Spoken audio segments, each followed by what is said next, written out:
উপস্থিত রয়েছেন প্রধান অতিথি হিসাবে আমার অত্যন্ত শ্রদ্ধাভাজন আমার অবস্থান বিভাগযুক্তি।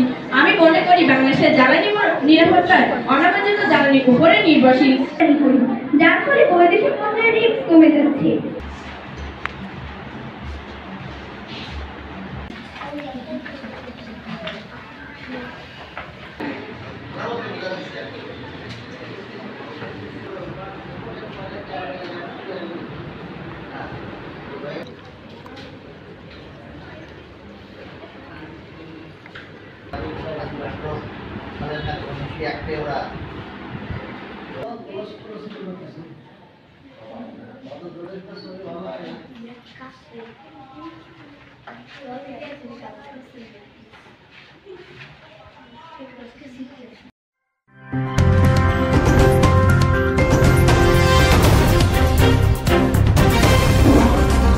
Voice of Tiger.